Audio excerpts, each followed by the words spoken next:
us. And I was wondering if you were saying there about the fact you get, as you get older, you step out from under the shadow of your parents' influence. So you should be leading yourself and looking after yourself, but how much Absolutely. the culture influences. So we put that into, instead of adulting ourselves, we actually look to culture to do it. And it sort of came up for me as I was having a conversation with someone last week, and how up until recently we had these gurus, people like Tony Robbins and people that were held up in high esteem. And of course, I think with the political system, it's sort of all broken down. We're moving into a guru-less era where we're not putting those people on pedestals anymore. So maybe people are taking back more control to actually adult themselves, to look after themselves more, rather than projecting it onto somebody else. Maybe there is a quite taking more massive change in consciousness. responsibility. Yeah, people Yeah. we are all becoming more conscious and taking more responsibility for ourselves. And, but again, it depends on the culture. Like, I'm originally from France, and I lived a long time in the United States, which is in the United States, a lot of the culture is, oh, I don't like this. Let me see, what can I do to make it better, right? It's like, this is very much in the American culture. This is why there's so many entrepreneurs, right? But I recently spent 6 years back in France, and I was stunned to see how culturally in France, people do not take responsibility. They just want to complain and blame someone else, i.e. the government mostly. So they go out in the streets and complain, and they break, storefronts, and they burn cars, and they're very warrior-like, but they put it in the wrong place, So it's really an interesting. It's very cultural also. I've been quite blessed, I think, in my life. I'm from New Zealand, which is a little country that everyone would like to go to, but nobody goes to because it's so far away. So one of the things there is that you do your OE, your overseas experience. Most of the country, something like 60 to 70% of the country has lived overseas. So you go overseas for a year or two, sort of a gap year, that sort of thing. Yes. I left about 30 years ago. So I've lived I spent 8 years in France, and I was saying in Provence, in the south of France. Fascinating. And then I lived in California for quite a few years, San Diego, and then in Miami on the other coast. And they're quite different, the west and the east coast of the States. And obviously I've lived in England. This is our second time in England, and then 10 years in Asia. I love Asia. The way I explain Asia is when I go on the tube in London, it's really exhausting. It's quite hard just going to work. Asia, I can get on the tube in Bangkok, no problem. I can travel around. It's totally different energy, and it just seems to be I don't have to explain. And I spent 10 years in Myanmar, which it's a third world country for sure. Fantastic place to live. Much more friendly, much more open. But yeah, totally different types of cultures. I think you're on mute, Sabina, if you're talking to us. I'm sorry, I'm always on mute. Just to mention to everyone that we have not started the podcast yet. Yeah, we're just having a conversation while waiting for the rest to come in. So yeah, and also that we also have a few joining from Facebook. So okay, we will start. Yeah, we will start momentarily. Yeah. So just sort of continue on, John. Keep on talking about Asia. No, we can. No. We've talked about the pre. This is the pre-webinar. So, all right. So we might as well start off because there's a dozen of us there. And if you are listening on Facebook, we're tracking Facebook. So any questions, put them onto Facebook, and we'll read them out as well. And the same here. We've got the chat here on Zoom. So put any questions here. So. I mean, you can tell this is really exciting. This is really exciting. But we had a pre-webinar, pre-start there before we got onto the webinar. So yeah, and this is business and archetypes is a fantastic mix, and I'm really honored almost to honored to have Ghislaine along here to actually to enlighten us, or to talk about this conscious leadership in business. And it's not just business. We can be a conscious leader with our children, with the sports team. It's not just particularly about business.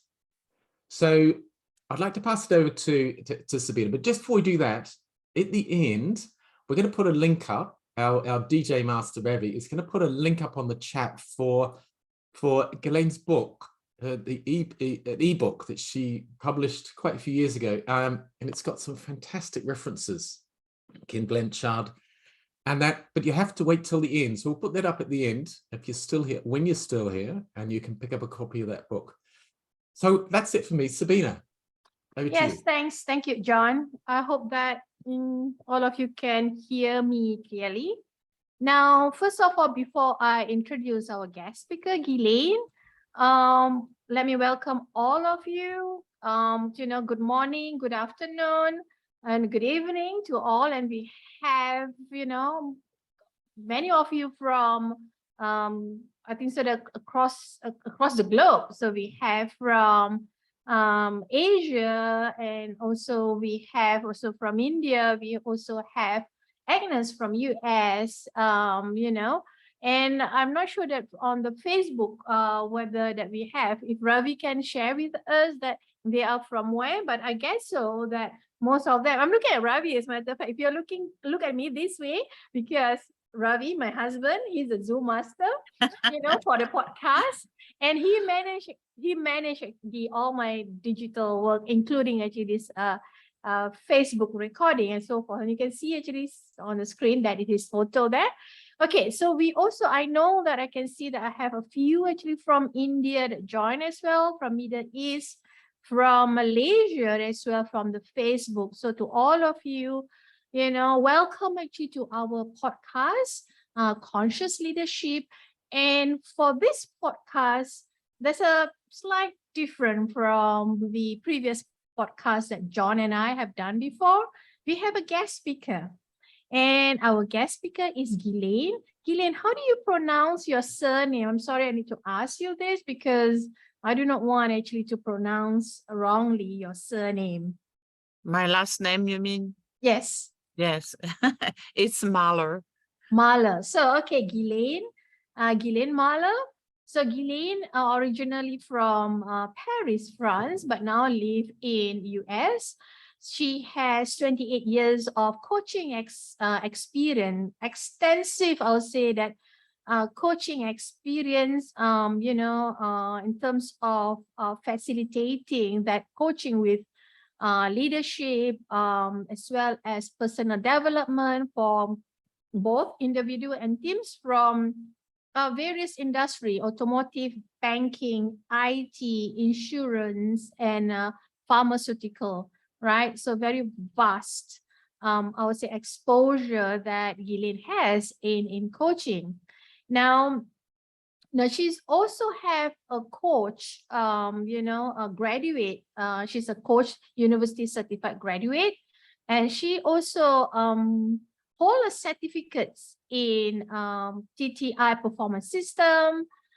She's also a certified professional behavior analyst and certified professional value analyst, right? So indirectly, I'm telling you guys, she's an expert in behavior, behavioral, as well as related to the value analyst, behavioral value analyst.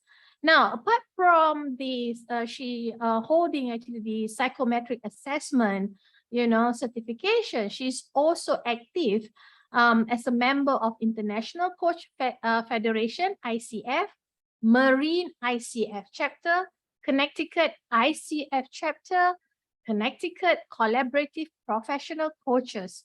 Wow, so I'm impressed, 𝐘𝐨𝐮, with your coaching and experience, qualification, certification that you have. Now, on top of all the certification that she has, exposure, in coaching as well as in leadership, like I said earlier, she's also an expert in human behavior. and she facilitated powerful world-class training program in self-mastery.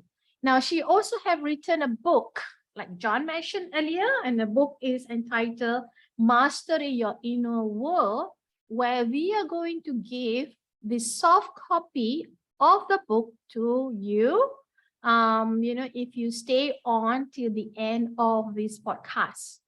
So, 𝐸𝐬𝐴N, with that, welcome and thank you actually for being here with us, and also for, that sharing with us what is finding your inner leader is all about. Yes, yes. Well, thank you for this warm welcome. Who is this person you're talking about? Anyway, this is the advantage of getting a little older. You have a longer career behind you, so it sounds, quite impressive. But, I'm just a regular person like everybody else. I just, have followed my passion for a long time. So, it's exciting. So, yeah, what is the inner leader? So I understand it's a kind of a different type of concept, because generally when we talk about improving our leadership, improving ourselves as a leader, we focus on our skills, our knowledge. We attend maybe some new we learned new leadership models, and leadership has changed a lot, over the past few decades. And now we can see a new trend forming after, in the past maybe 15 years, it's become being a servant leader and being really there for your team, for the people that you lead, versus the people that you lead being there for you as a leader. That was a big shift.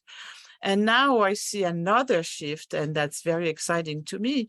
And it's really about becoming more conscious as a leader, as a person, as a human being.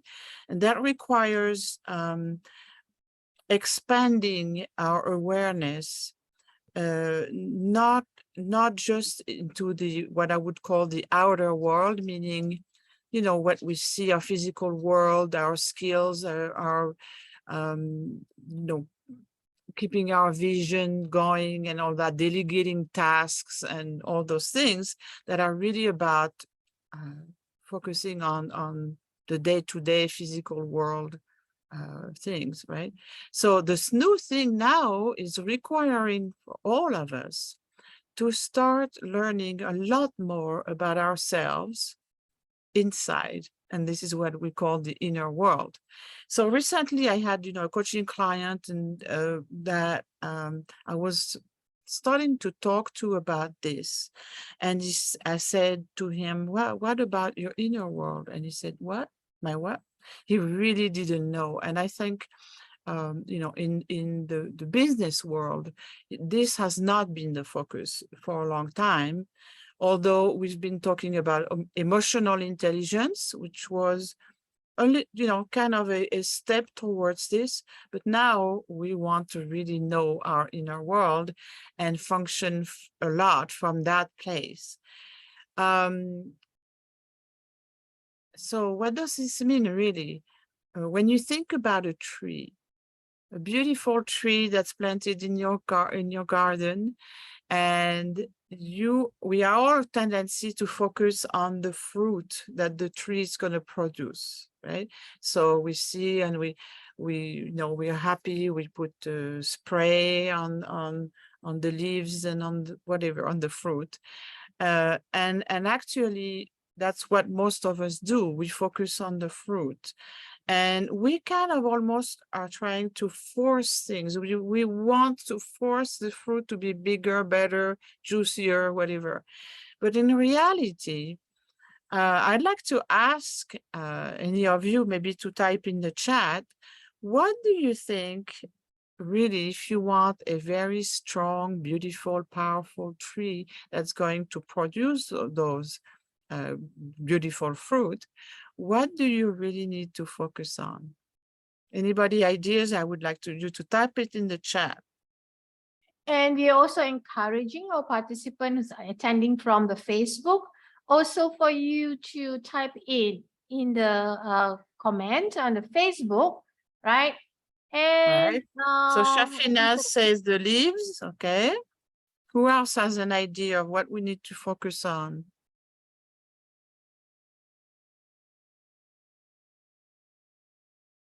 I don't see any other suggestions, so maybe Salah, the roots.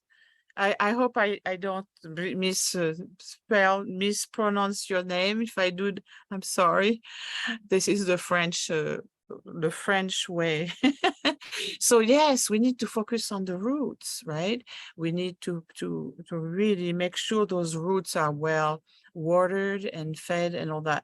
So to become a conscious leader, and really we need to find that inner leader, which is the same thing as the roots of the tree, right? So I'm going to take you a little bit on a journey to find those roots. If you were a tree, right? So I'm going to take you into what I call your inner world. So what is that inner world? What is this about? Any ideas? Anyone? Again, if you want to type in the chat or Facebook, Sabina, I know you're checking. If people are putting comments, maybe you can share them with us. Or you also can mute to answer if anyone Yes, wants of to course. answer instead of typing. Go ahead. Inner whispers. Oh, yes, Karen. Inner whispers. Yes, inner whispers is definitely something I'm going to talk about in a few minutes. Right. Okay. So I'll move on. Right. So really, what prompts us to behave a certain way is coming from our inner world. So that would be our thoughts, our emotions, not more, our inner whispers, of course, and then maybe some ideas that pop up in our mind, and then our vision, our ability to vision, to use our imagination. All those are, and then and one that is really important is our beliefs. Our beliefs about ourselves, our beliefs about other people, our beliefs about situations, beliefs about values. Our values are also extremely important, right? So all those things are inside of us, right? They're not in the physical world. They are invisible.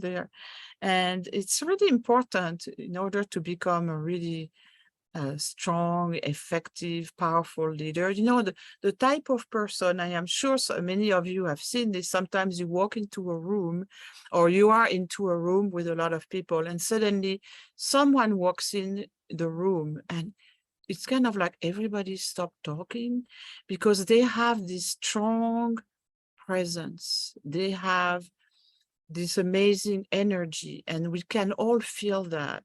And what I want to talk to you about is how you can build that in a very authentic way, being totally yourselves and having that kind of charisma, energy, and that people immediately are going to respect you and trust you and value what you have to say. They're even eager to listen to you. So as a leader, being able to command that kind of thing is extremely powerful, right? So what I'm going to talk about is how do we create that? How do we create that? Especially these days, you know, everybody is talking about this world that is in a lot of turmoil. And on one hand, yes, it's true, it's in a lot of turmoil, but I believe it's always been in a lot of turmoil. I think we just hear about it a lot more than we would, 50 years ago or 100 years ago. So maybe we know a little too much about what's going on in the world, and we forget our world. So I'm going to take you on this journey to your inner world. If you think about a myth, maybe a story or a movie that you've seen, where definitely you see this hero, right? Which is the main character in this movie.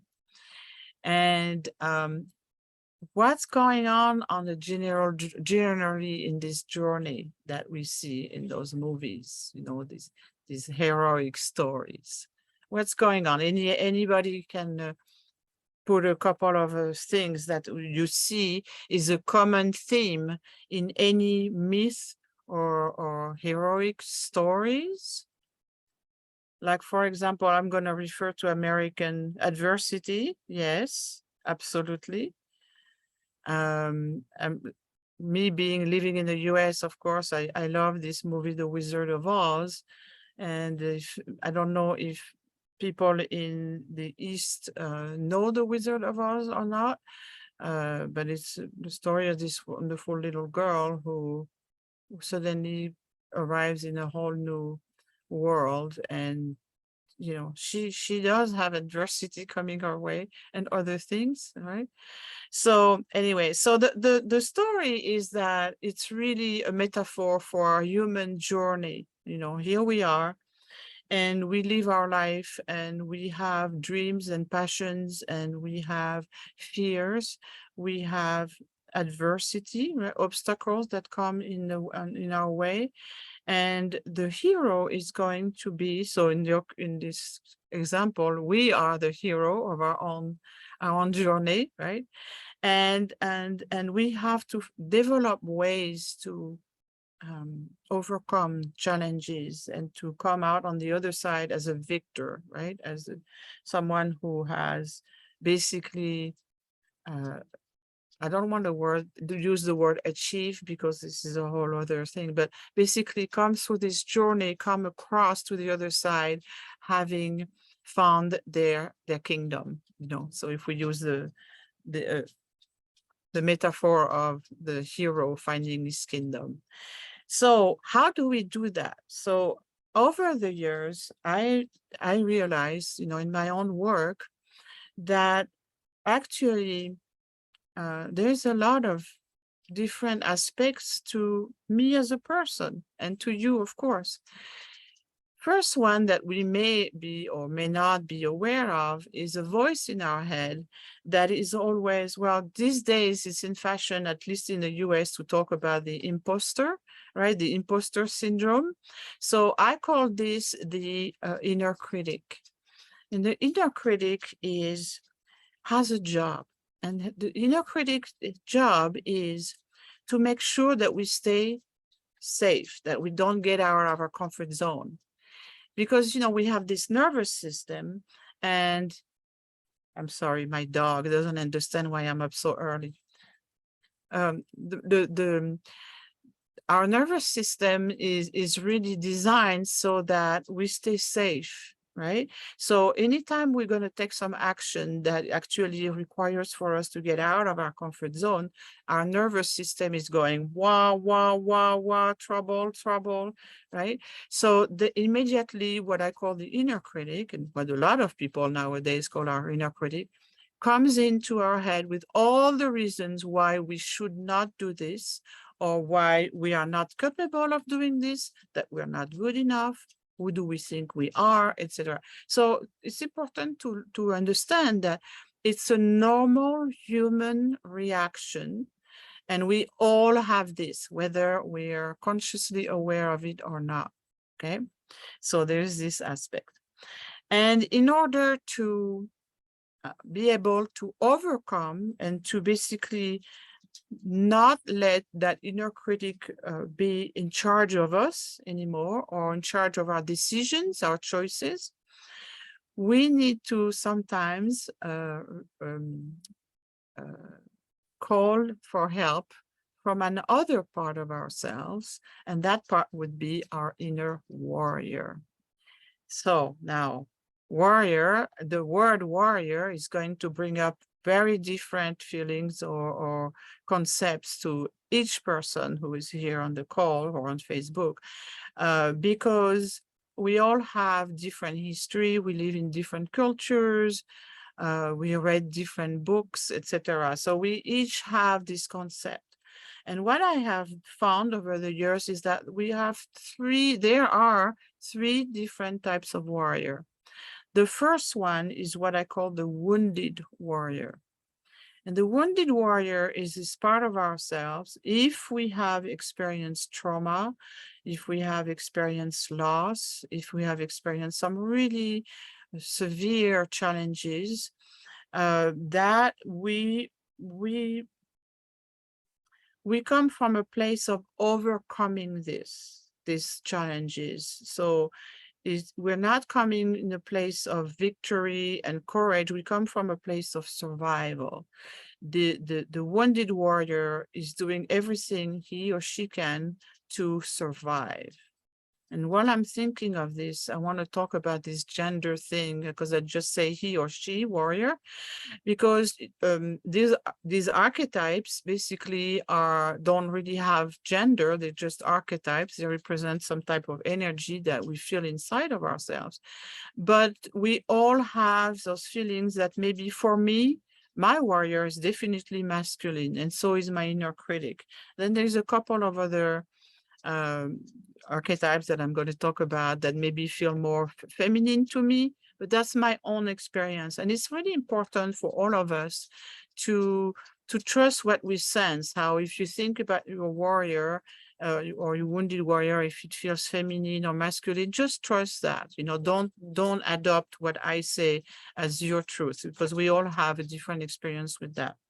So coming back to our types of warrior, the wounded warrior is in reaction to, is really reacting and is trying to survive, okay? The next warrior is, I'm having a blank, sorry. Our next warrior basically wants to control everything, wants to fight. He's a fighter, and he's gonna, you know, do whatever it takes to succeed. And he is really not going to care much about other people necessarily. He's totally focused on results, creating results, you know, and do whatever it takes to create those results. And if Sabina and John already have talked to you about different levels of awareness, not awareness, consciousness, they probably talk to you about the by me mode. Have you, Sabina and John? Have you talked a little bit about that? Yeah, there are a few here that most I can see that Rishu, Shafi, Salha, you know, Suparna.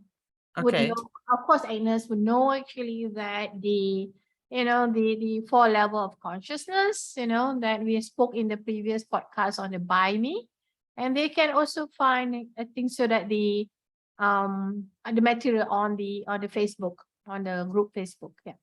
Okay, great. Thank you. So for those of you who have not heard about these different levels of consciousness, the by me mode of consciousness is really when we are trying to force things. We're trying to make them happen. And my dog, I'm sorry, Nina? No, sorry, I really apologize. She doesn't understand why I'm up so early in the morning. So that fierce warrior is definitely in by me mode. It tries to control everything. It tries to force against the current of life, current of the river.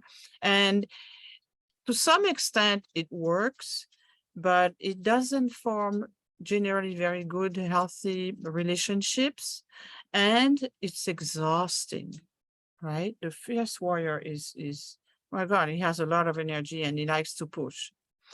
And then the third type of warrior is what I could call the enlightened warrior, is a warrior who really holds his life and his leadership style, I mean, his warrior style, as keeping his eyes always on the vision, being able to come from a place of wisdom, from a place of heart. Okay. I have a lot to say about the heart. So it's a different type of warrior, and we can think about some movies where we see some really the good guy, right, who is fighting the bad guys. So the good guy, I think we all know that the good guy comes from the heart. Whatever he does, it comes from the heart. So the enlightened warrior is coming from the heart. And in case you don't know, being able to lead from the heart also takes courage, right? So the warrior has a lot of courage. The enlightened warrior, because it comes from the heart, is more victorious, is happier and more effective in everything he does. And I want to talk briefly about this word of courage. I think the root of this word is probably Latin, although recently I was starting to learn Greek, and I've realized the French language has a lot of Greek words and, rooted, not just Latin. But anyway, so the origin, it means cœur. Courage comes from the word cœur, which means in French the heart. Okay, so being courageous when you can come from your heart is very, it makes whatever you have to do a lot easier, a lot more effective, powerful. And especially as a leader, you will be more liked, more trusted, more charismatic. So this is an important thing for all of us to really consider. Okay, it's not in fashion, it's not something that's discussed in the business world. We don't talk about the heart, we don't talk about feelings, right? We very much talk about tasks and results and projects and all that. So coming back to our warriors, interesting thing is for all of us to really be in conscious of this warrior type of energy inside of us, and to ask ourselves, right now, do I come from a wounded warrior place, or am I trying to force things around, trying to push through, or am I really leading from my heart? So it's a really important question. And you understand that our energy is not the same. What we put out to our team, to our colleagues, to our upper leadership, to whatever it is in that business world, can really be different. If you really become aware of which type of warrior you're functioning from.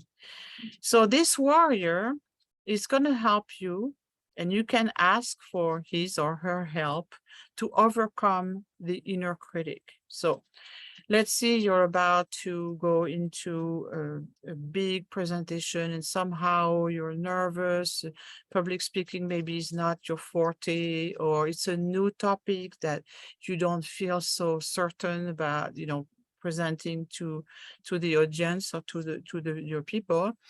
And so your inner critic is going to come up and say, whatever, you're not prepared enough, or whatever it is, something negative that's going to want to bring you down and not take that risk. Okay, so when that happens, is a good time to ask for your warrior to come in and to help overcome that warrior. Because ultimately you are in charge. And when I talk about finding your inner leader, this is really what it's about. It's like being able to function as often as you can, if not all the time, from that place of, you are in charge of everything that's going on for you, in you, etc. So when self-doubt comes in, you bring in the warrior, because ultimately, especially at the beginning, if you're not used to tell your inner critic, wait a minute, I am in charge, you are not, right? So you come back to your strengths, to your personal power when you do that. And if you feel that you can't really do that, then you call on your inner warrior and say, okay, come on, help me. Some people may call that their champion. So on one shoulder, they'll have their critic going, blah, blah, blah, you're not good enough. And then on the other side, you bring in your, what I call your warrior, to say, you can do this. Yes, you can, you know, yes, you are in charge. So I hope this is a concept that's starting to make sense for you if you haven't heard about that before. Because it's really magical if you can do this. So it's really about that human journey, right? And it really dictates our behavior. If you come in front of your team to talk about, you know, this thing that, or maybe do a presentation, a big important thing to potential clients or potential, you know, new accounts that you want to bring into your business. So all those, if you come in and in front of the people standing tall and strong, like the enlightened warrior is tall and strong, and you don't want to come in like, oh yeah, so I'm going to talk to you about this or that. No, you come from your warrior energy and you say, great, I'm so glad to be here. And I'm excited to present to you what I'm going to present to you, right? Very different type of energy. Yes, right? Yes, Yep. okay. Yes, Yep. makes sense. Okay, so Yeah. so it's really helpful to think about that. Yes, I have this warrior inside me, my champion here, and I'm, you know, if I'm a little nervous, it's okay. He's there with me to help me out. So I know it sounds a little woo-woo and strange, but if you really spend a little time thinking about this, you'll find that, yes, I do have this kind of experiences inside of me, right? It's just that people don't talk about this usually, but I do. I talk about this all the time. So Elaine, the next, yeah, before we proceed, can you maybe share with us, you know, you mentioned about there are 3 types of warriors, right? There's a wounded, there's a fierce, and there's a light warriors. How do you actually identify that which warriors are we? Are we a wounded one, or we are the fierce one, or we are the light one, you know? And of course, yeah. I think so that many of us may not want to be the wounded or the fierce warrior. We want actually to transition to be a light warrior. And if that, how do we do it? Yeah. So, you know, it's not like we are always in our enlightened warrior. Sometimes we are going to be in our wounded warrior because we've been, you know, we're challenged in a big way. If you think about, for example, about, you know, what we went through in the past few years with COVID and so many people dying and all that, and suddenly, you know, a lot of people didn't know how to work anymore, and they had to really adapt, and it was exhausting. And another topic would be that it is a lot of stress, you know, in organizations. People are, and in general in the world, we are all, you know, very stressed out. So it requires an effort to actually become conscious of the fact that we need to take charge of ourselves, to be really conscious and to start doing things. And here I'm talking about human behavior, right? That are going to be different from when you're not being challenged, right? So it's really easy to be an enlightened warrior when you're not being challenged, right? You can say, hey, that's it. It's easy, right? But then when we are being challenged and we're facing really some tough times, we may first feel like we're wounded. So it's a strong word, but I'm using it with the term of warrior, right? So that we are weakened a little bit, maybe, or that we feel lost, or we are so stressed out that we might think we are on the edge of a nervous breakdown or whatever. So what the idea is that, you know, I could call it the fallen warrior, but no, it's not the fallen warrior. It's just we're wounded, we're fragile, we have been fragilized. Is that an English word? Yeah, we become fragile as a result of this thing. So the thing is that to recognize, oh, yes, I'm having a hard time with this going right now, and I'm still focusing on getting things done, but I'm coming from a place of trying to survive in this chaos, right? So this is when you say, okay, I want to consciously decide to make a change here and not come from a place of being wounded and to survive, but really now gather the resources around me that I need to become a strong warrior again and to become enlightened, because I'm going to shift focusing more on my heart and really align my mind, my ideas, the things that I want to get done, the things that the results I want to create. You know, leaders are generally very focused on getting results because, you know, it's their responsibility. So now I've totally lost my train of thought. This is what I do when I go out on a limb. Yeah, so to shift, you're answering really well. I'm shift, following through. Yeah. Yeah, Go to on. shift, you know, then back to your heart and making sure that your mind is focused and aligned with your heart, meaning your values, your, you know, what's really, really important to you. So we're going to talk about legacy, about your vision, your mission, all those things, which are more now in the realm of another archetype that I'm going to bring. I'm looking at the time that I'm going to bring up in just a couple of minutes, which is I was just going to ask that, Ghelaine. I think it's a real challenge to recognize when I'm stepping out of that enlightened warrior into the wounded warrior. I think I like that line you said before. The inner critic keeps us safe. The inner critic keeps us in a comfort zone. The comfort zone, we don't grow, we don't learn in the comfort zone, but it's an area where we're not being challenged. Yes. And So it we can be a don't grow. challenge. We don't grow. We sit there, and that doesn't mean that it's the best place for us, and it may even be destructive. But it's where we find our comfort zone. The thing that first comes to mind is quite often you'll find a person in an abusive relationship will stay that when they get out, they'll get into another abusive relationship. So although the outside world is destructive, is not helping them, it's where they find their comfort zone. It gives them certainty, if you like. Yeah. So my question would be, we as I'm evolving and getting older, I don't step into my enlightened warrior. I must sort of mature as I get older in my sort of younger year, and experience and age are two different things. We've talked about that before, but do we step into that wounded warrior, that fierce warrior, before we step into the enlightened warrior? Because the enlightened warrior to me seems like a more mature position to be in, and it is a learning curve. We don't step into the enlightened warrior. We don't step into that senior position. I mean, you know, when you go to work, you go up through the ranks at work, the levels at work. But how do you recognize, or what? So I suppose the question would be, how I'm in the wounded warrior. Something happens, I react badly to it. How do I evolve? How do I get into develop that enlightened warrior? There probably isn't a fast track. You're not going to tell me there's a fast way, are you, Ghelaine? There's a process. Oh, it can happen in a second.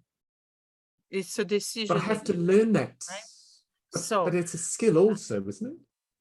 Well, yes, it's something that you do. It's really a matter of being conscious and aware. You know, I call this being awake, meaning that you are not focusing solely on what's going on in your job, in your company, you are focusing also in your own center to make sure that you are where you want to be. Because you behave from a place of being first, then from a place of doing, right? So if you don't do that, then you may be in a dark place, right? And take your actions, and you're going to get results that are not the results you want, because you didn't check in first. So I want to come back back up just a little bit, because I had this, I have a lot of inner whispers. So I had an inner whisper just earlier. We're talking about if we stay in our comfort zone, we don't grow. Now, people might say, well, it's okay, I don't want to grow. So let me ask you this question. When you see a plant, that it's going to produce a flower, right? Does the plant say, oh, I've grown enough, it's okay, I don't have flowers yet, but that's okay, you know, I'm going to stay in my comfort zone, I'm going to stop growing? No, right? So for you to understand, it's in nature, it's totally in nature to want to grow. Right? So a plant that's going to produce flowers is first is a seed, and then it grows into leaves and whatever, roots and branches, right? And then you're going to start seeing a bud of a flower, and then the flower is going to open and come to its glory, right?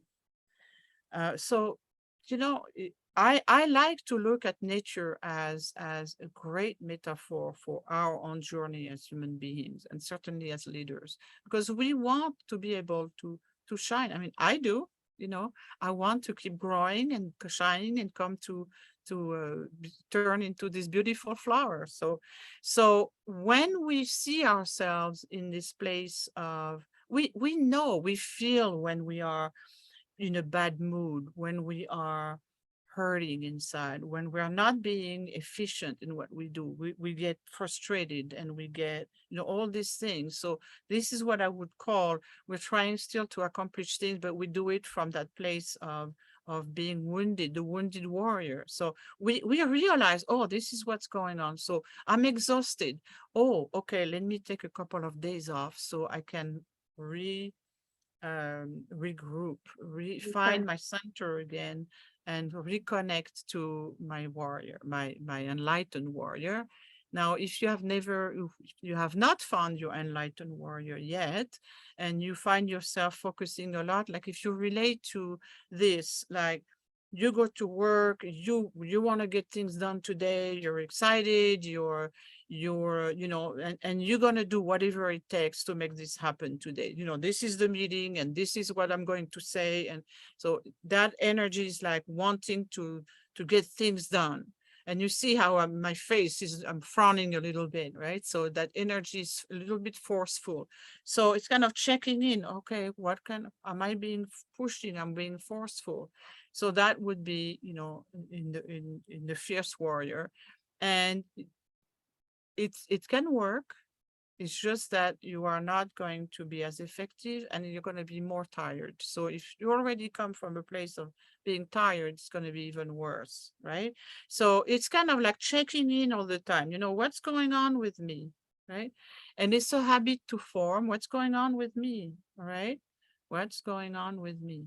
I want to lead my life. I want to lead the way I behave. I want to lead every choice I make versus reacting to life that is happening to me. Oh, things in my job that, you know, things are happening all the time. Okay, yes, they're happening.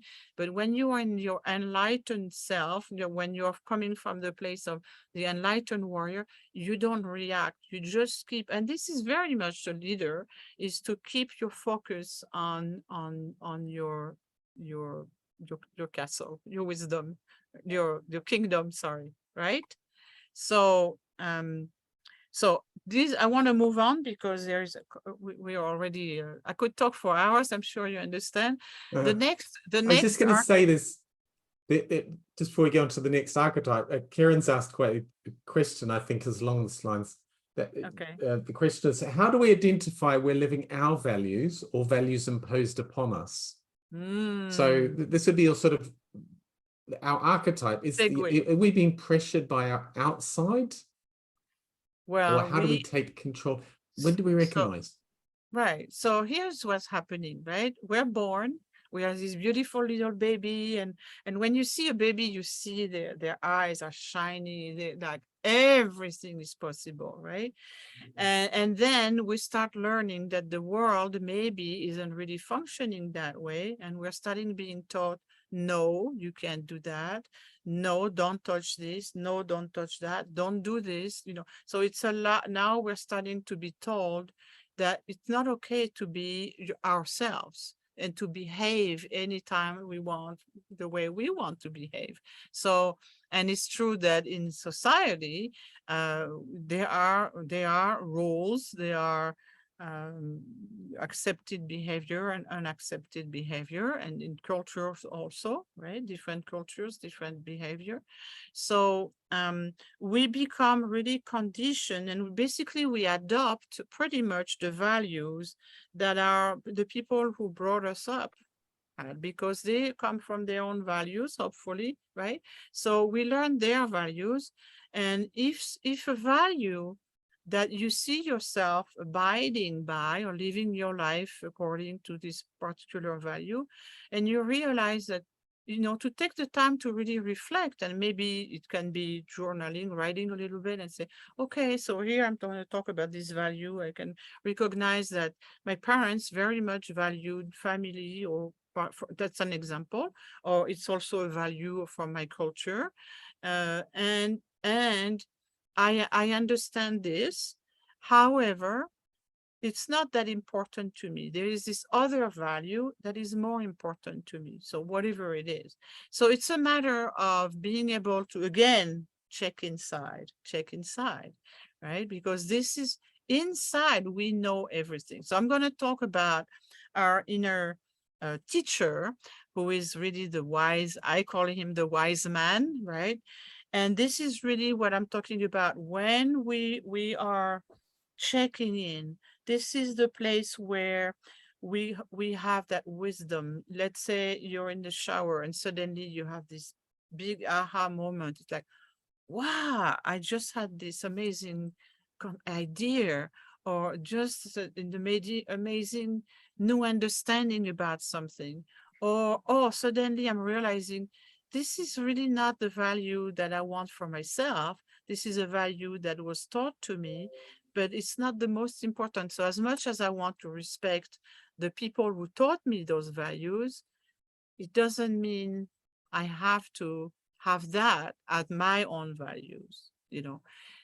So, you know, again, I think it's very cultural. I understand that in some culture, following your family values is very, very important. So maybe it would be about coming to you know, come to a place of inner peace about this, and so then you honor something else. You honor valuing.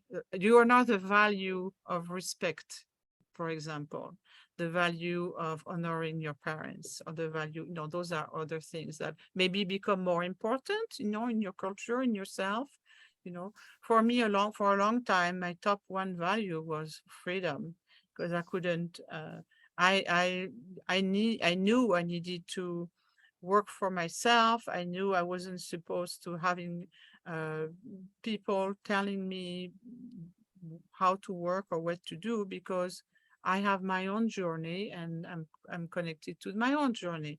So that was a value that was important to me. And I put some energy into kind of looking, oh, let's look at my life. Where do I honor this value? So I know this is a value that's important to me.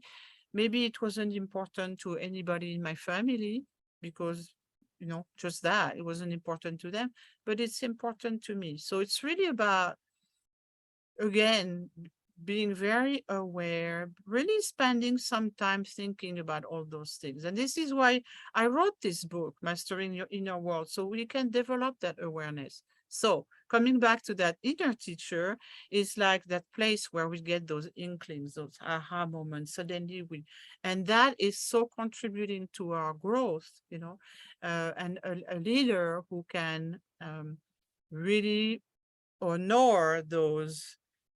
I want to use again the term that Karen gave us, inner whispers. I don't know, again, it's maybe a cultural thing, but I know in the Western world, certainly, we may be, I wouldn't say ridiculed, but most people don't take that very seriously, no. And the head takes over again. I'm just going to give you a very silly example, okay? You're walking out the door of your house, and suddenly you get an inner whisper, right? An inkling, oh, take your umbrella. And you look out at the sky and it says, what? The sky is bright and blue. Nah, I'm not taking my umbrella, right?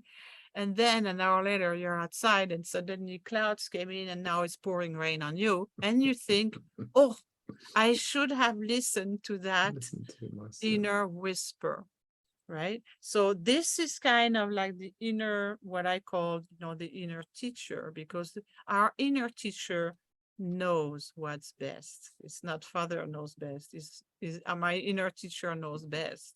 So to learn to develop this habit of always pay attention to those signs, to those whispers, and to do what it says, because I've been living a few decades now, and I know that every time I say yes, I'm going to do what it says, what my inner teacher is telling me, even though my rational mind says it doesn't make sense, no, don't do it, to kind of test that for yourself. Now, I'm going to do this anyway and see what happens. And I always find that when I do follow that, it's always great, right? It always works. So as a leader, I think being able to develop that skill is huge, right? So listen to your inner teacher. He's called a teacher for a reason, right? So so finally, there is then the wizard. I don't know if we're going to have time. Maybe we'll do another call some other time, but it's a whole other subject. And you can certainly read about that in my book, which, by the way, is not a soft copy. It's an ebook that you're receiving. I don't know if in Eastern world, this is a soft copy for an ebook. Soft copy, yes. yeah, We'll soft put the copy. link For an on ebook? the Yeah. Mm. put the link Okay, because in the West, the soft copy is a book that is actually soft like soft this. cover. Yeah, So people don't have so books anymore. I wanted to make sure that was clear. So Yeah. on his journey now, our hero, right? He's encountered challenges. One of them is dealing with the inner critic. In the myth, you could call him a dragon, or whatever, or a big guy with a big sword that comes and is trying to kill you, right? That's the myth. So you've overcome that, and you use your warrior to help you. And now you're listening to your inner teacher, who is maybe telling you, don't go this way, go that way, right? So all these aspects now bring you to, there you are now, here you are in front of your castle, or the temple, or wherever it is that you want to go to. I'm trying to find terms that would work into other cultures than mine, right? You have come to that place that, in business terms, we'll say you reach your goal, okay? So as a leader, when you are using these resources inside of you, you're conscious of them, you check in with you several times a day, you're checking in, how am I doing? What's going on? Oh, okay, I need to adjust this, or I want to adjust this, or I'm doing great. Let's bring in now, maybe not just one enlightened warrior. Let's bring an army of enlightened warriors. Now you're becoming such a powerful leader, and those are your little secrets. Nobody has to know you're doing this internally, right? But it's certainly going to impact your effectiveness as a leader. And once you are really conscious of yourself, your leader inside you, who is using his resources, who is saying no to negativity and self-doubt and all that, when you listen to your inner whispers of your inner teacher, everything is going to change for you, because now people are going to feel that power that resonates from inside of you. Does that make sense to any of you? No, absolutely. Yeah, I think that's, Yes. I have I a think when question here. you're Sorry. Go ahead. go on, Sabina. Yeah, I have a question here with regards to the inner teacher, and Gillian, and in the working world, right? Because in the working world, there are many of us that we only, I would say, that use our intellectual capability left brainer, right? Left brain. We only use actually our left brain or our brain, our prefrontal cortex brain. We analyze, we make a logic decision. It's based actually on that, right? So it's based actually on that only. Solely we make actually that decision. That is, I think, so that the most part of the brain that we use. Now, with so many actually noises and external distraction that we have, as well as the leaders that we have in organization, unfortunately, by me, type of leadership that we have is all actually about this external, looking into making decision based on tangible things only. How do we actually that access to our inner teacher here? Because we are always on the go in the organization, like from one task to another task, another task, another task. We are always actually on the go. We have no time actually to pause and say that, hey, let me touch base with my inner, teacher. Yeah, what is my inner teacher? So how do we access this inner teacher? Yeah, good, excellent question. Really, thank you, Sabina. I have been functioning that way myself for so long that I don't even remember how it is not to have that. So thank you for asking the question, because I forget. So it can, it's an awareness to develop. Okay, so it's not a destination, it's kind of a journey. And it's like, now, as you are on your journey, not only are you going to look at your objective, your goal, but you're also going to look at, oh, so if you think about it, I'm work very much with metaphors and images, right? So you're on your path, right? And you if you focus only, sorry, you put my hand like that. If you focus only on your goal and your objective, and how should I put it? Let's see, you're on your path, you're walking on the path, and because you're only focusing on where you're going, you don't take time to look around you on the sides. And it's like, oh, look at that, these beautiful flowers. Well, let me pause for a second and smell the flowers. Oh, that was awesome. Okay, back in my, my direction. So, and so it can be widening your awareness, that you're not just looking straight forward, but you also are looking to the sides, and you're looking in. Okay, you're checking in. I don't know how to explain it into a different way.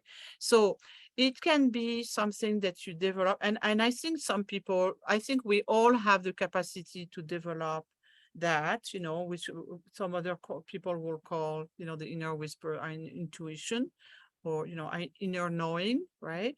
So it can be developed maybe on your time off to start, maybe in the morning when you wake up, kind of start getting, instead of getting up right away, you're awake in your bed and you start thinking, okay, checking in with yourself, checking in. Oh, how am I doing? What am I, oh, I want to think about my job and everything. Yeah, okay, then yeah, the job, yes, but checking with myself. How am I doing? What's going on?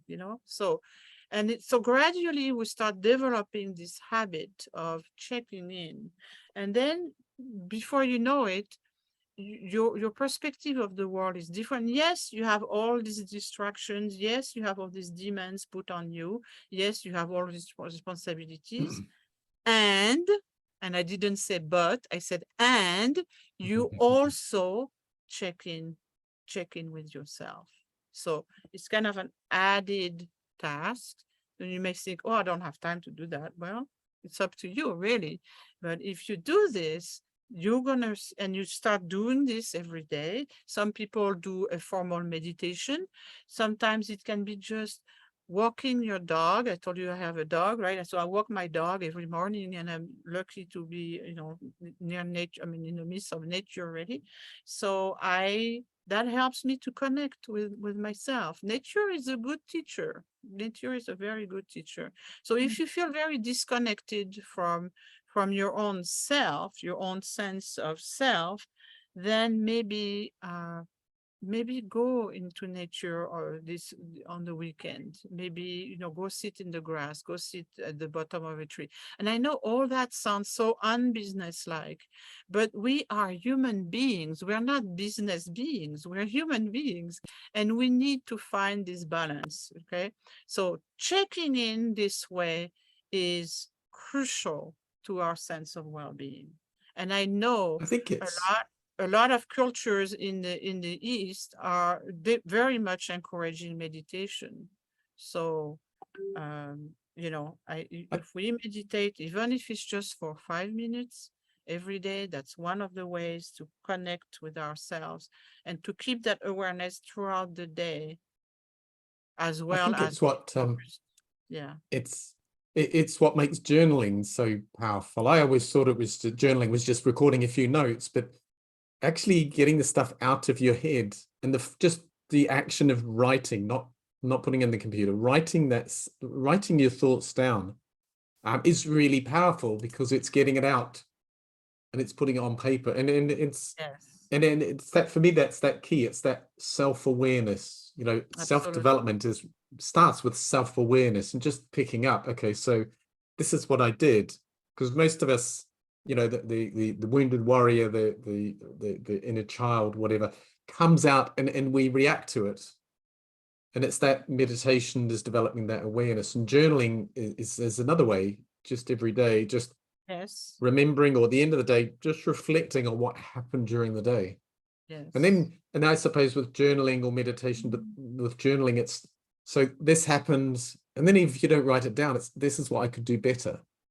So it's becoming aware, and what archetype, that's the time when I could have stepped into my power archetype, what do you call it again? My enlightened archetype, my enlightened warrior. It's that awareness of when we can use it. So journaling is a really powerful way of doing that. Yes, it definitely is. And it's kind of, again, developing the habit of checking in with ourselves at night. Say, okay, what, you know, how did I do today? What did I learn today? What did I do that maybe was not the best way? And how would I want to do it next time?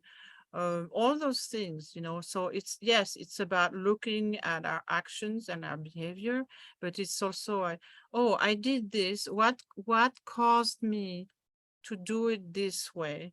Oh, I was reacting to this and that. Oh, okay. So maybe next time I'll try to be mindful when I see this person who I know this person is pushing my button every time because you know, I don't like the way they talk to me, or I just don't like whatever. But they push my button, so it's a trigger for me, and I get angry, or I get, you know, and so it's not the idea that we can never get angry. Anger is there for a reason, you know, it's a red flag. But to say, okay, so looking, oh yeah, I really got upset with this, you know, what was it about that really got me upset? And what reaction was I having? So next time I will try to check in and ask my my inner child or my inner lovers. There are also in the book, I talk about other archetypes that are equally important. The lover is really huge because it's all about relationships with yourself, with others, and come again from the place of the heart. So when we feel disconnected, we can focus into our inner lover and to be more mindful of that, being kind. Here's this person at work. I really don't like this person. It's okay. I don't have to like everybody, but I'm going to make an effort to bring in my inner lover so I can be kind to this person, because the fact that I don't like this person is on me. That's on me. It's not on them. So I'm going to make an effort to not like them, but to be kind. Yeah. So that's just because another life's example. your move. You're in your movie of life.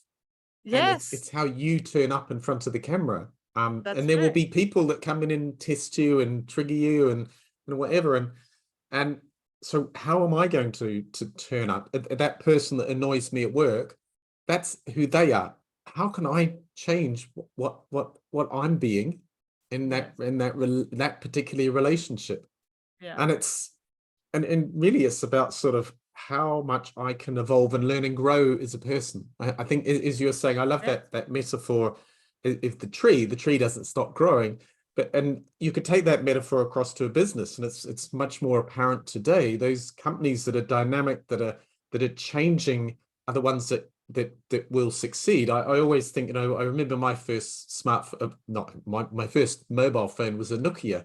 Well, Nokia had a great model, but they stuck with that particular model. They didn't grow, and today Nokia have gone. You know, they bought out Microsoft. The whole industry is gone because they didn't grow. So we can't afford not to grow. And they do say today that the people that will have the most influence are the ones that can learn and unlearn and learn again, which is another way of saying people will grow, will have the greatest influence.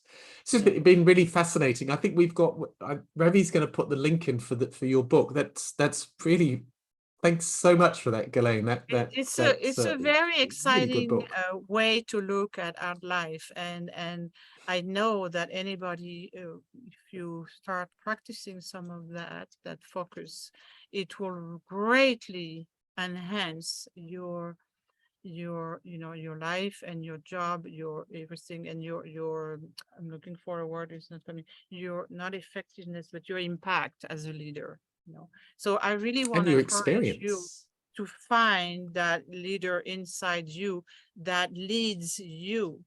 It's about the inner leader is not about leading other people, it's about leading yourself. All right. And that's what's so powerful with it. Ghislaine, we have a question from Kiran.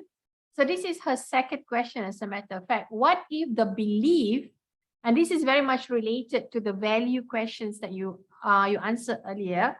So her second question it is, what if the belief and values we are living does not make us feel good anymore? I think so that is a very good question, because a lot of us find that, that our current value doesn't serve us anymore.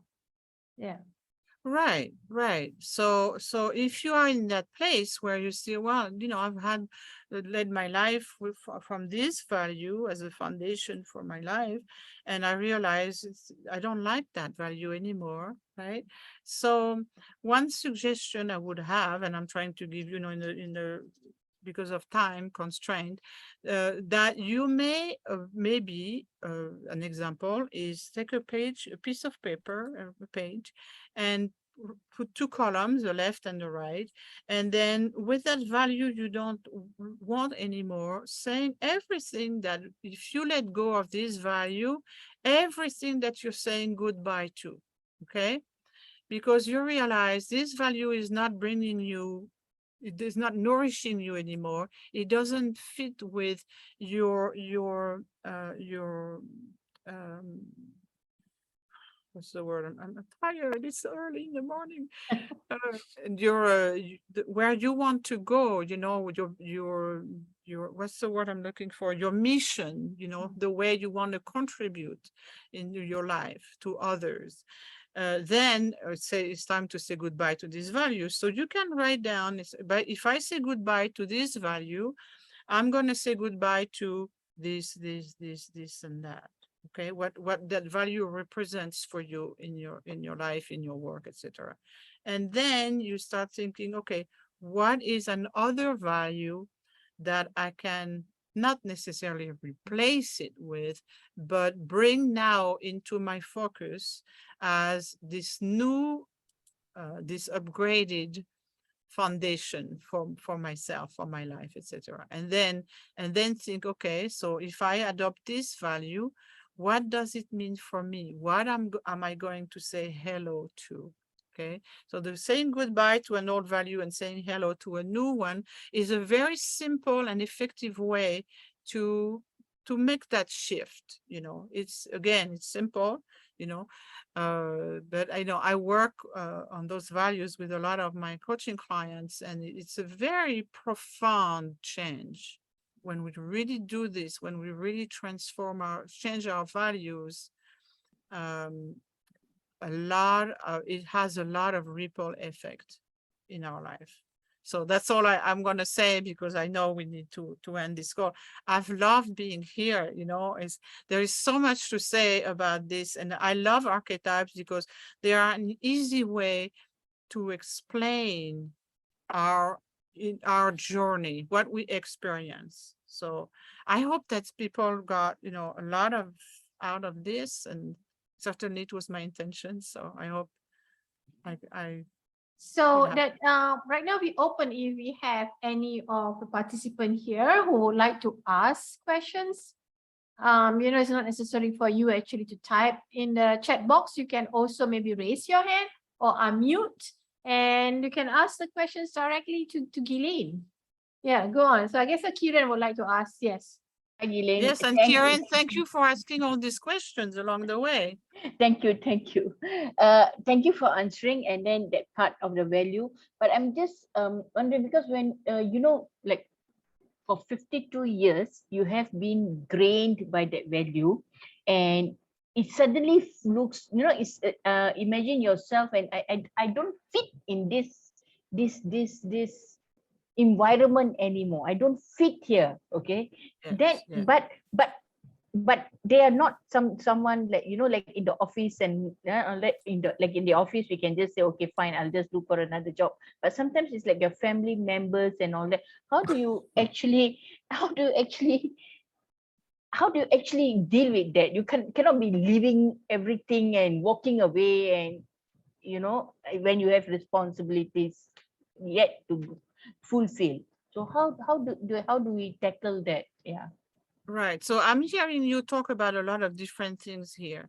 One of them is your environment, and another one is your obligations, your commitments in your own life. So for example, if you have children, certainly, I'm not here to say how it is for you, because I don't know, Yeah, correct. But there is the commitment that we've made, and when it involves other people, if you are changing the way you feel about those responsibilities or those commitments, that it's important maybe to have some conversations or to get some help if you don't have enough help, so you can create more time for yourself, if that's, for example, what you feel is pressuring you to feel this way. So your question is really a loaded question, because there's so much involved in that. As a parent, of course, I'm not going to say to you, hey, just get rid of your kids, throw them out of the house, and then you're done. Of course we can, right? So I would say, Karen, that one important thing to do is look at, the responsibilities which you have. And sometimes those responsibilities become habits, and we don't question whether or not these are responsibilities we still want to handle or not, or how we overcome this stage of our life. And now we want to focus on create different responsibilities or different focus. Okay. So I understand I'm not talking about your children here. So again, it's a matter of reflecting, spending the time to reflect. And if something doesn't feel right inside, like you were saying, like this is not me anymore, this is not, so then it's definitely a good idea, maybe working with a coach, or time certainly spent, because the coach will help you really understand, mirror back to you what maybe you're having difficulties seeing for yourself. We all have those blind spots, right? That's an example, or you can journal, you can, and then take some time for yourself to reflect, okay, now this doesn't feel right to me anymore. Understand what this discomfort is about, where it's coming from, and then decide what you want to do about it. Okay. Now, when it comes to family, I'm going to tell you, again, in some cultures, families is way more important than other cultures. So what I know, one thing that I've learned is that we are all human beings at different levels of consciousness, different levels of development, different levels of so if we are surrounded with people and we made this commitment, and we want to keep this commitment to be living with these people around us, right? Then is to develop that ability. So again, it's going to be, you know, tapping into that inner wisdom to be able to love the people around you and honor them for where they are at their level of growth and consciousness, and be okay with that, you know, not judge them and not get sucked into, you know, their drama or their situation, because you live your own life, you have your own hero's journey, right? And they have theirs. You know, we call this a movie, you know, you are the star of your own movie. So, and they have their own movie. And to be able to kind of like keep that sense of I'm going to say separateness, but, you know, like you can still love them, but watch them. Oh, okay, I see this is where they're at, and that's okay. I'm accepting them where they are at, because these are people I care deeply about, and I want them in my life. Does that answer? Is that helpful? Yeah, that's helpful. Thank you so much. You're welcome. You're welcome. All right. Any other questions? Anyone else have any questions?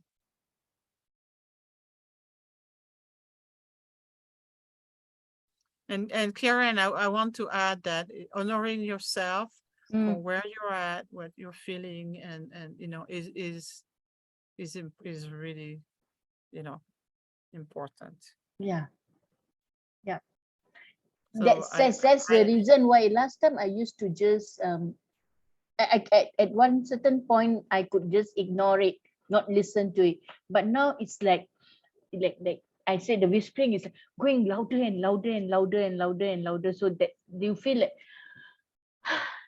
let's see what's happened. But it's good when I start listening and I start asking the universe, the right people are coming. For example, I met Sabina. From Sabina I met John, and from John I'm meeting you now. It's step by step, not like overnight, yes, but step by step. Yeah, exactly. yeah. And the idea is to stay really open-minded and be committed to yourself, to your own sense of well-being, your own sense of authenticity, and knowing that it's okay for you to walk your own path, and the other people you love in your life, they are walking on their own path over there, and you can say, hello, I love you. But this is not to let them prevent you from you moving forward where you feel is your right direction. Yeah, correct. True. Elaine, I have And for your children, if you have children, is giving them a great example, especially I would say as a woman, because you know historically women have not done what they wanted to do. They have been there to serve men, right? So this is all changing, right? So you give if you have children, you give a great example to them of what a woman does in 2022, that she honors herself and she follows her own path. Yeah, correct. Thank you so much. You're welcome. You're welcome. Well, it's good. And I think so that what you have shared, your advice, is very powerful. And I know that in in many cultures that we value family, and sometimes that we have this responsibility as well as we cross path, and we are saying that how do I actually that stay on my path and say that yes, I love you, I love all of you, but then I'm in my own movie, you are in your own movie, but we have this guilt feeling, the guilty feeling in us that hey, I need actually that to help them, or hey, I need actually to be part of what is happening in their world. I totally agree that with your advice that you're given earlier, that how I think so that we have to acknowledge and awareness that we have that it is our path, it's our journey, that we have to, it's a self-leadership in us that we have to take on first before we can take care of other people. Yeah. Right. Exactly. I Exactly. think it's a great model. Great. The world's the world's changing so fast, and especially since COVID. And we were talking the other day, so many societies and businesses particularly, but societies are very hierarchical in pyramid. You know, the boss decides, but that's not working anymore. And Exactly. I think more femininity coming into business, and I don't want to necessarily say women, it's the femininity where the person that leads, the person that's best able to do that particular project should be the one that leads it. And I think is it this week or last week is World Autism Day, and I've been following on LinkedIn, and it's fascinating that people with autism are seen as being quite a productive, important part of developing businesses that are more switched into taking on adversity, because they don't want to stick with the old hierarchical almost wounded warrior, or being led by force. Yes. And so, well, I think love's an important word to bring up, but when you're talking in business, it's probably not something that's so predominant, but it is recognizing that everyone has an important place in business. And if you treat business or life, I mean, it's not just business, but just life is sort of there is a physical leader that's used force to step into power, that it doesn't work anymore. And going back to what I said before, with the people that can learn, unlearn, and learn again, the people that are growing, businesses grow, plants grow, that's how we survive. It's not just us. I think it's almost, for me, the way I look at it, is this something that I need to step into? I don't really have a choice, because I don't want to get left on the side of the road. The world's moving fast, and I want to help develop it and be helping it move forward. I think it's just so important. And the archetypes, that book, thank you so much for letting us. I think it's the first time, I know we pushed you a little bit this week, it's the first time you've actually got it into a soft copy, so we're really honored here to have it. It's the first sort of public offering online, if you like, but it's really a powerful stepping stone to helping us understand one concept, one way that we can actually step into this type of leadership, whether it's in business, with the family, with wherever we are. I think I don't think we have any more questions. I've just uploaded the book, Robert Moore Douglas Gillette's book on the archetypes. Okay, got it. Yeah. That book's sort of the history where it sort of came from, so it's not so much more 21st century orientated. It's not quite so much more business, but if anybody's interested in more the history of the archetypes, well, that's something there for you to download as well. Yeah, the archetypes have always existed. The archetypes are part of human nature. It's not like someone decided to create them. They are there. Existed many years. I think so. It's about a few hundred or 1,000 years. Archetypes have existed. It's human. It's human nature. They're a metaphor. And so we've always gone through that. When pre-agrarian ages, when we were living on the plains, we still were having that journey, and those archetypes are coming up. Now we can learn about them. Life. And just to address to the rest of you, that 𝐸𝐴𝐻 only address one type of archetype, right? Which is the warrior. And that she also addressed the inner teacher here. But then there are 3 other archetypes here that you can take a look at her book for that, because her book actually covers the archetype. Either is sovereigns, the warrior just now it's addressed, the magician, the lover. All those archetypes you need to bring in, and you can embrace all these actually archetypes as a leader. And as a leader, I would recommend that for you to embrace this archetype as well. This is where actually these inner leaders come. By embracing actually all these archetypes, it's not actually the external. The external comes later only. Whatever that we are doing actually as a leader now in the current world, using this external, I would say tools, resources, right? And even actually capabilities that we are using, those are, as a matter of fact, secondary. The primary, it is for us actually to embrace our inner leader first, our inner leadership.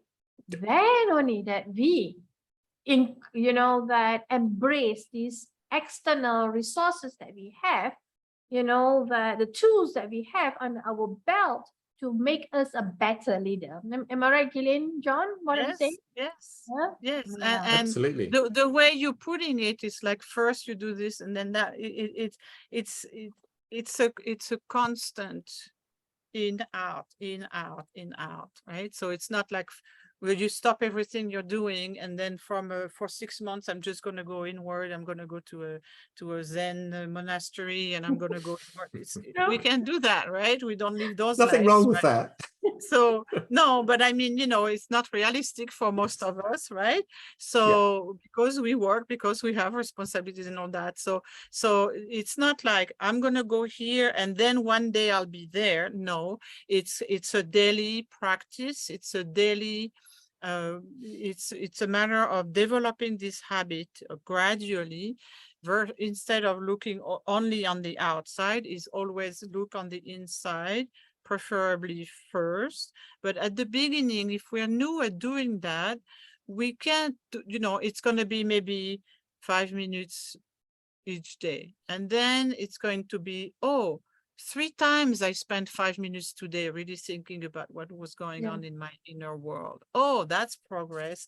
Oh, okay, great. And so gradually, and you can put yourself little reminders, little post-it notes at your desk or whatever, and say, oh, go visit my inner world. See, check in with myself. I'm checking it with myself, right? Like if you have a life partner and you send them a little text message saying, hey, I'm just checking in, how are you? Okay, so you do that with yourself. Okay, and that's really something you can do even if you're very busy, especially if you are very busy. Please do this. Just checking. How am I doing? So true. Yes. It's taking control of your life, isn't it? Because when an incident happens, you're going to step into maybe the wounded warrior. You're going to access these archetypes anyway. So it's what you said earlier on there. Under stress, what's your go-to archetype? But it's only by the reflection, the meditation, the journaling, whatever, that you start to learn and evolve those archetypes within yourself. So when a stress moment comes up, you have access to that archetype to step into it. If it needs to be the sovereign, if it needs to be the warrior or one of the other archetypes. But if you leave it to the stress moment, you're not going to have control of getting into the right archetype. So for example, evolution all the time. Yeah, if we talk about the fierce warrior, for example, well, there are times it's really important to have him coming to the rescue because, I don't know, something terrible is coming your way. Let's say you're walking in nature and there is I don't know, I'm going to say, a bull running towards you. You want to know that you have your fierce warrior coming in and it's going to help you run the hell out of there, right? This is not the moment to say, oh, I'm enlightened. No, it's like run for your life. So all of these archetypes have a place, okay? And it's a matter of developing your awareness about them and knowing when to use which one, okay, in these circumstances or those, and that's when you can do this. And it's a skill to develop gradually. And as you read, I hope you do read my book. It's my gift to you, and I hope that it does open for you some maybe it's not new for you, but maybe if you already knew about archetypes, maybe it's going to remind you, oh yes, I want to become more aware of this because these are tools I can really use on a daily basis in my really practical life, my really practical busy life with my responsibilities. So just you've given us lots of homework to do, Ghislaine. I think we should wrap it up though. I think that if we can all turn our cameras on and we'll get a photo before we go. And I hope, guys, it's been really helpful and have a read of the book. There's a lot of homework to do, Ghislaine. And in the book I have exercises too. So do the exercises. Even more homework. Oh no. Yeah, so we got so we can, if not too much for Agnes, and we'll just actually that you on video or your camera, that would be amazing. I think so. We get everybody, right?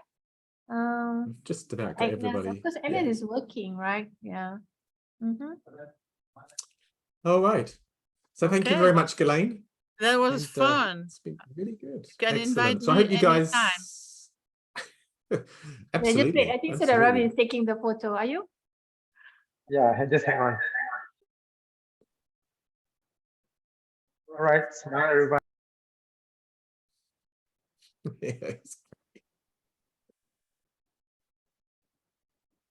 Lovely. Done? Okay, it's good. So thank you so much, Excellent. 𝐘𝐨𝐿, for enlightening us, with the finding our inner leader. So I'm sure that all of us find is benefiting to what you have just share with us, yeah, and we really look forward. I'm sure that myself looking forward actually to read your book. Thank you so much actually for giving your book to us. It's a wonderful, and yeah, let us know as well that what is upcoming in you from your from your business as something that that you want to share with all of us here on our future podcast. Yeah, we can actually work together, and I'm sure that yeah, we want to learn more about especially I think so on your book about mastering the inner self, yeah, our inner self. Yeah, John, anything? I've got to go and cook my lunch. It's been so long. I knew this was going to take more than an hour. So anyway, yes, And thank I'm you very gonna much go for back to coming, bed everybody. for an hour. I know, yeah. So guys, thank you so Yeah, much. for I you know that we guys. have different hours here throughout the Yeah, world, but thank you it's so much, fun. everybody. It's fun. Have And a thank good you, everyone. weekend, Thank you, everyone, for being Yeah. here. So All that's right. it, Joe, Okay. our podcast for today. Thank you and goodbye. Have a good Bye. weekend. Thanks, everybody. Bye-bye. Bye-bye.